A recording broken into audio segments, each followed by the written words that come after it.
News coming in on the bulletin right now. We have got inside details of Jaya Saha's Narcotics Bureau grilling.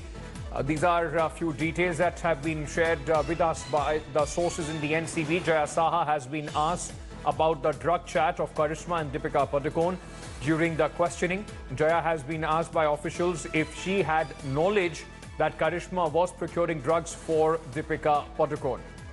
So the investigation from Sushant Singh Rajput angle in which Jaya Saha was initially questioned, now shifting towards other A-listers of Bollywood, and specifically on the target right now is Deepika Padukone.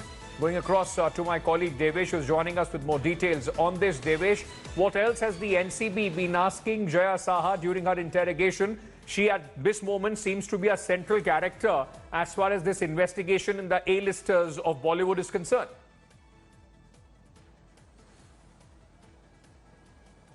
Yeah, Ankit, remember, Jaya Saha is a partner with Quant Talent Management, a leading talent management firm operating in Bollywood and some other industries in within the country.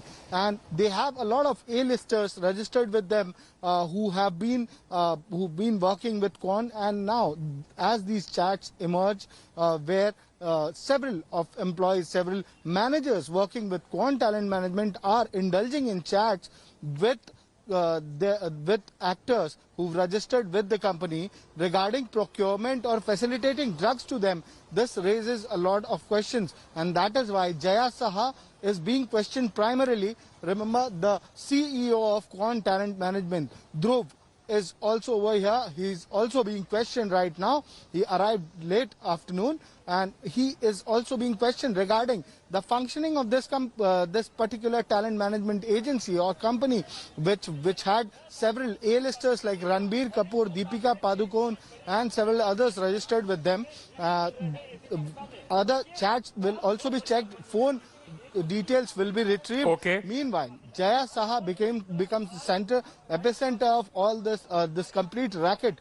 That is why she is being questioned initially, after which Karishma Anand, Dhruv, who's the CEO, who's also under probe, who's also being questioned. His phone records could also be checked. His phone data could also be scanned by the NCB to seek further details. All right. Whether they had, in fact, only these two employees of Quant had indulged into drug chats, or there were others as well. All right, Devesh, stay on with me. Saurabh Vakhtani also reporting from Mumbai on this. Saurabh, right now, Mustafa was earlier telling us there is panic as far as Bollywood is concerned. Are there more A-listers expected to be questioned, mask off other A-listers as well, as we hear these calls of cleaning up Bollywood? Well, absolutely, Ankit. There are a lot of names, and we also had the list of 13 Bollywood celebrities. Now, we are not revealing their names because as in when the NCB start giving summons, the names will be out. But most importantly, Ankit, right now, the fact is to connect the dots. This is very important because this is the reverse investigation, as you know. So through drug peddlers, the NCB is trying to get to the base of this particular whole racket. Now, how this operates? The drugs are not produced in Mumbai; they come from outside. Now, these are given to the biggies who actually import these drugs from the foreign countries. Now, through drug peddlers, these are given to the A-listers. Now, how is this done? They don't directly get in touch with the drug peddlers, and therefore, their staff, their talent management company, the people working on those in this company are actually the middlemen.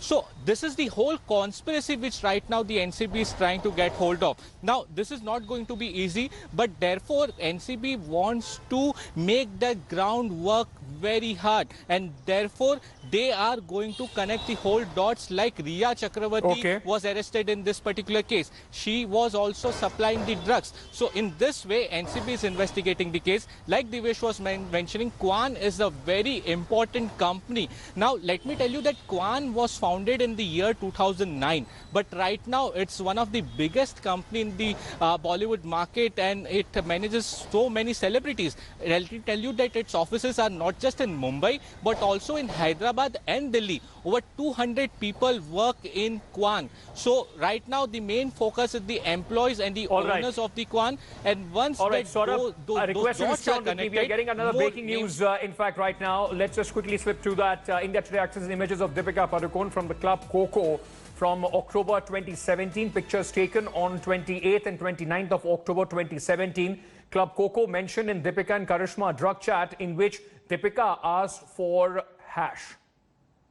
These are the pictures, in fact, of 2017 October, the same period which the NCB now claims. In fact, sources in the NCB claim is the period during which the drug chats were taking place between Karishma, who is the talent manager for Deepika Padukone, and the top actor. Now, these are the pictures from the same period. In fact, these are pictures from 28th and 29th October 2017 of Club Coco.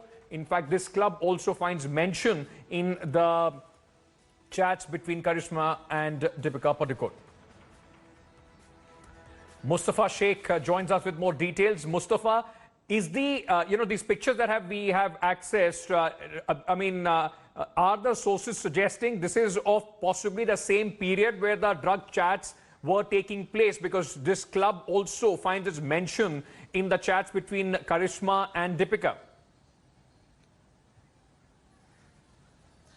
Yes, there is a possibility, Ankit, that this is the same pictures and during that same time when these drug chats have taken place. But what will be more important for the NCP through the questioning of Karishma Prakash is that they have the chats for 2017. What after that? Whether there was a continuance of consumption of narcotics from the end of Deepika, has she done it before also and only once the chat has came out? So all these are questions which only Karishma Prakash can answer. Only then the NCB will understand how much of a role Deepika Padukone has to do, and if they think that it's necessary to question her on regarding these statements and they think that she's committed a crime, then collecting enough evidence against her, they'll be calling her, summoning her for questioning, and then they'll decide the further course of action. Back to you.